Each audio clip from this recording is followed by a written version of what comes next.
सोनू जौहरी समीक्षा इंस्टीट्यूट में आपका स्वागत करता हूँ। एमपीपीएससी के बाद कैंडिडेट अभी लाइब्रेरियन साइंस का इंटरव्यू देके बाहर आया है। उनसे हम बात करते हैं इंटरव्यू का माहौल कैसा रहा। सबसे पहले सर का परिचय जानेंगे। सर आपका good name? Sir Shivam Sonu. कहाँ से हैं सर आप? मैं रीवा मध्य प्रदेश से। रीवा से आए। कैसा रहा सर आपका इंटरव्यू? मेरा इंटरव्यू काफ़ी बढ़िया रहा और काफ़ी क्वेश्चंस मेरे एक्सपीरियंस बेस्ड ही रहे, तो मुझे बताने में कोई दिक्कत नहीं हुई। उन्होंने बहुत सरलता से आंसर दिए। क्या क्या क्वेश्चन हुए? मेरे एक्सपीरियंस से कोहा पे क्वेश्चंस हुए, व्यू फाइंड पे क्वेश्चन हुए और कैटलॉगिंग पे क्वेश्चंस हुए, मार्क पे, आईएसपीडी पे और क्या कहते हैं ACR2 पे, इससे रिलेटेड क्वेश्चन। जैसे वहाँ पे क्या क्या क्वेश्चन बने आपसे? कोहा में उन्होंने पूछा कि मार्क टैग्स और अगर हमको मल्टी वॉल्यूम्स में डेटा डालना है, एक्विजिशन करना है, तो क्या डीमेरिट है या नहीं है। तो मैंने कहा डीमेरिट सर, एक ये डीमेरिट है कोहा का, क्योंकि वो मल्टी वॉल्यूम्स का एक्विजिशन हैंडल नहीं कर पाता है काफ़ी। और डीमेरिट्स और मेरिट्स पे पूछे, लिप्सिस में क्या मेरिट्स हैं और कोहा में क्या मेरिट्स हैं। तो मैंने बताया कि कोहा में टेक्निकल सपोर्ट हमें नहीं मिलता है, लिप्सिस में टेक्निकल सपोर्ट हमें काफ़ी मिलता है, क्योंकि वो ओपन सोर्स नहीं है, तो हमें जो जहाँ जिससे खरीदते हैं उससे सपोर्ट बहुत काफ़ी मिलता है। डीडीसी में क्या क्या क्वेश्चन हुए? जैसे कैटलॉग में ISBD से क्वेश्चन हुए थे। ISBD में क्या है ये और क्यों लाया गया। तो मैंने बताया था कि ये international standard for bibliographic description है। ये लाया गया था रिसोर्स शेयरिंग, कैटलॉग की रिसोर्स शेयरिंग होता है, इसलिए ये लाया गया था। और इसी पे बेस्ड ACR2 रिवाइज्ड एडिशन बना हुआ है। इसके अलावा मैनेजमेंट में क्या क्या क्वेश्चन बने सर? मैनेजमेंट में नहीं बने। जैसे बजट से संबंधित कोई क्वेश्चन? नहीं। ऐसा कोई और क्वेश्चन जो आपको याद आ रहा हो?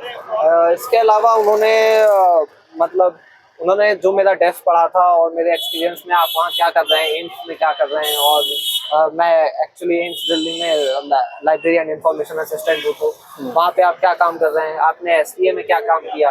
तो काम से रिलेटेड उन्होंने जो भी मैंने बताया, तो उसकी प्रोसेस पूछी उन्होंने कि ये कैसे होता है, और कन्वर्जन में आप कौन सा टूल यूज़ करते हैं, एक्सेल से मार्क में कन्वर्ट करना है, तो ऐसे क्वेश्चन हुए। NAP से संबंधित कोई क्वेश्चन बना आपसे? जी नहीं। अच्छा, आपके हॉबी से संबंधित कोई क्वेश्चन? हॉबीज से बना। क्या क्वेश्चन बना हॉबी से? हॉबीज में जैसे मुझे मूवी देखना पसंद है, तो उन्होंने कुछ मूवीज के नाम पूछे।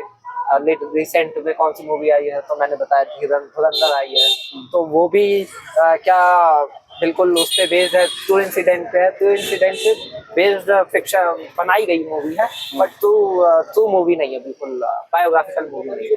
मैंने उनको क्लियर आंसर दिया कि ये उस पर क्या स्टोरी थी, ऐसा कुछ थोड़े बहुत। इसके अलावा करंट से संबंधित कोई क्वेश्चन बना आपसे? करंट में उन्होंने नासा की लाइब्रेरी पे एक क्वेश्चन पूछा था कि नासा की लाइब्रेरी क्लोज होने जा रही है, आपने न्यूज़ में सुना होगा।